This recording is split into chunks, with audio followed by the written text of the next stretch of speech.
Chapter 1. Age is not a sentence. Our society has long been ingrained with the idea that with age, everything inevitably gets worse. The body weakens, muscles lose tone, joints ache, movements slow down. From an early age, we are taught that decline is a natural process that cannot be stopped. And we accept this as an axiom, almost as a rule of life. But is it really so? What if this idea is just part of a myth born of ignorance and fear? Let's look at things from a different angle. Unlike the date of birth on your passport, which does not change, your body's real age is the state of all systems, muscles, ligaments, and nerves. And most importantly, this age is not fixed or predetermined. Our body is capable of aging more slowly or even partially, reversing the aging process if we give it the opportunity to move and work. Activity and movement are the key to prolonging youth and maintaining independence. In the modern world, despite numerous studies and discoveries in the field of healthy aging, most older people lose key physical abilities. According to statistics, about 97% of Russians over 65 years old are unable to perform 7 basic movements that are considered indicators of biological youth. The reason for this is not laziness or unwillingness, but a lack of knowledge and understanding of how important these movements are and that their loss is a gradual process that can be stopped and even reversed. What kind of movements are these? These are not complicated acrobatic tricks, but simple actions familiar to each of us. Standing on one leg, climbing stairs without support, squatting, getting up from the floor without hands, reaching for your toes, holding a heavy bag and getting up from a chair again without using your hands. They test not just physical strength, but the complex interaction of the nervous system, muscles, and joints.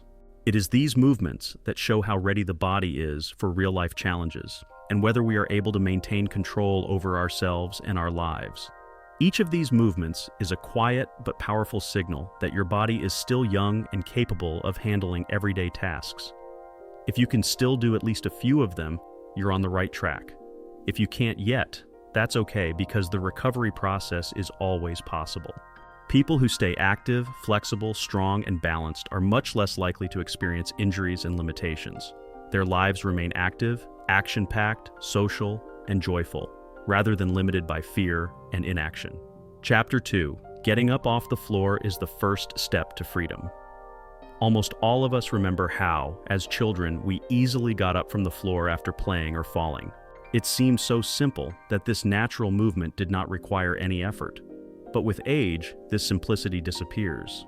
The ability to get up off the floor without using your hands is one of the most telling indicators of biological youth. It's not just a question of leg strength, it's a test of hip and knee flexibility, core stability, and coordination. To get up off the floor on your own, you need to use a lot of muscles. The front of your thigh, the gluteal muscles, the abdominal muscles, the back, as well as the stability of your entire body. Even balance plays a vital role here, because you can't rely on your hands. The story of Victor from Tula is living proof of the importance of this skill. At the age of 78, he fell at his dacha. The fall did not cause him any physical harm, but he found it impossible to get up on his own. He said, "What scared me was not that I fell, but that I couldn't get up." He began to practice getting up from the floor every day, slowly, carefully, with support at first. After a few weeks, his confidence and strength returned. He felt in control of his body and his life again. Getting up off the floor isn't just about mobility, it's a matter of life and death. Older adults who can't do this are at high risk for complications from falls. After all, the longer a person remains motionless, the higher the likelihood of serious consequences, such as bed sores, infections, and psychological decline. To regain this ability, start with simple squats. Sit on a low chair and stand up without using your hands, strengthening your leg and core muscles. Use soft mats to protect your joints. Regular training restores control, strength, and confidence. The key here is not speed and grace, but gradualness and consistency. Your body remembers how to move. Just give it a chance to show it. Chapter 3. Balance is the foundation of your freedom. Standing on one leg for 10 seconds without support is a simple but effective exercise that shows the state of your neuromuscular system. This movement tests not only the strength of your legs, but also your coordination, reaction, and stability. Balance is a complex process that requires many body systems to work together. The brain constantly monitors the body's position, sending signals to the muscles to make adjustments. These micro movements occur in the feet, calf muscles, pelvis, and spine. When they work together, your body and nervous system are healthy. Tatiana from Yekaterinburg illustrates the importance of balance. She loved to brush her teeth while standing on one leg, but noticed that her stability was deteriorating and began practicing again. Now she feels the inner peace and confidence that comes with regaining her balance. Poor balance is the leading cause of falls in older adults. But practicing balance for just a few seconds a day strengthens muscles and neural connections, restoring control and confidence. If you have difficulty standing on one leg, start with support, gradually reducing the support. Practice barefoot, shifting your weight from foot to foot on a soft surface. Each exercise is a step towards freedom and safety. Balance is not just a physical function, it is a symbol of inner peace and self-confidence. Chapter 4. The Staircase. A test of body and spirit. Climbing stairs seems like a simple and ordinary thing that everyone faces every day. But when we start listening carefully to our bodies, we understand how complex and multifaceted this movement is. Climbing stairs is not just step by step, it is a complex, synchronized dance between the heart, lungs, leg muscles, and brain. Each step is a small test. The heart must work hard to pump oxygen-rich blood, coordinating efforts with the lungs, which must keep up with the increased need for oxygen. The leg muscles, the quadriceps, gluteal muscles, calves, work consistently and harmoniously. The brain, in turn, constantly monitors the position of the body, making micro-adjustments to balance. This movement is a clear indicator of the health of all systems, including the nervous system. Mikhail was 81 years old. I often saw him in the district center.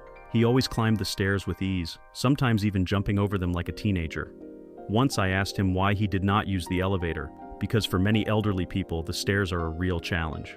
Mikhail smiled and answered, "If I stop climbing, I will forget how to do it."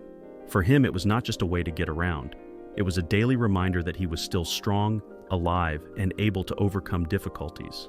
As we age, many people begin to slow down on the stairs, not because we're lazy, but because our cardiovascular endurance decreases, our muscles weaken, and our coordination deteriorates.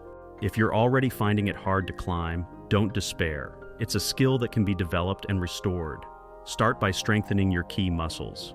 Do bodyweight squats, climb low steps, practice standing up from a chair without using your hands. Increase the load regularly, gradually letting go of the handrail you're holding onto. And be sure to control your breathing. If you start to get out of breath after a few steps, your heart and lungs need a workout. Brisk walking is a great way to increase your stamina and prepare your body for climbing. Stairs are one of the most important tests of independence. The ability to overcome them without assistance is a guarantee of your safety and freedom. Every step up is not just a physical exercise, it is a symbol of your strength, endurance, and spirit. Chapter 5. Everyday Strength. Standing and sitting without using your hands. Getting up from a chair without using your hands seems like the easiest task of all, but it often becomes a real challenge for many older people. This movement is closely related to quadricep strength, core stability, hip flexibility, and coordination. For most of us, this action seems self-evident.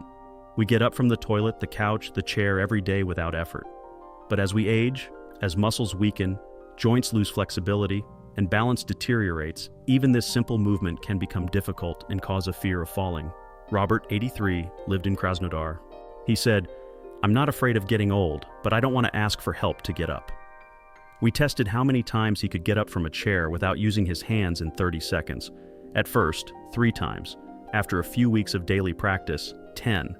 But for him, it was much more than just numbers. It was a return to confidence and independence. If you find this movement difficult to perform now, don't be upset. This is not a sentence, but a starting point. Start with supported squats. Gradually increase the number of repetitions. Each step is a victory over fear and inaction. This movement is not just physical exercise, it is the key to safety, freedom, and joy of life. Chapter 6. Flexibility is the secret of mobility and freedom. Bend forward and touch your toes. The fifth indicator of biological youth, which tests the flexibility of the spine, the elasticity of the muscles of the back of the thigh, and the calf muscles. Many people lose this ability by the age of 60, which limits them in everyday life. Nina, 77, from Voronezh, hadn't tried to touch her toes in over 20 years. But one day, out of curiosity, she tried, and despite not being able to reach all the way, she began reaching every day. 2 months later, she touched the tops of her feet, feeling her body come alive again.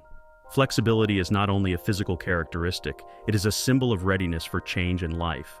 It helps us tie shoelaces, lift objects, sit down and stand up. If you can't touch your toes yet, don't be discouraged. Start with gentle stretches and gradually increase your range of motion. Patience and consistency are your best allies on this journey. Chapter 7. Grip Strength. A reflection of health and longevity. The ability to carry a heavy grocery bag for 1 minute without fatigue is the 6th indicator, reflecting grip strength, forearm endurance, shoulder stability, and core control. Ludmila, 70, from Nizhny Novgorod, noticed that she was dropping things a lot.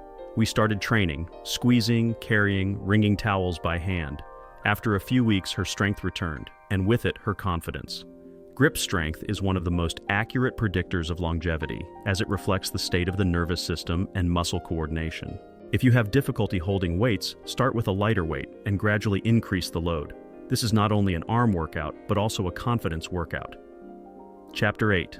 Squats, the king of movements. The full bodyweight squat is the final but most important indicator. This movement engages all the key joints and muscles in the body and tests their coordination. Anatoly, 73, from Perm, had difficulty getting in and out of a car. With the help of exercises at the kitchen counter, he gradually gained strength and flexibility, and now squats are easy for him. Squatting is an indicator of hip, knee, spine, and muscle balance. People who can squat deeply maintain independence longer and are less likely to get injured. Epilogue. Your choice is life and freedom. How many of these 7 movements can you do now? Which ones challenged you, and which ones gave you hope? Remember, this is not a test of success or failure, but an invitation to begin a journey of change. Age is the result of habits, and even today you can change a lot. Start small, standing up without hands, balancing on one leg, walking with light weights. Every movement is a signal to your body. I am alive, I want to move, I believe in myself. Thank you for being with me. Your support motivates me to create more useful and inspiring content.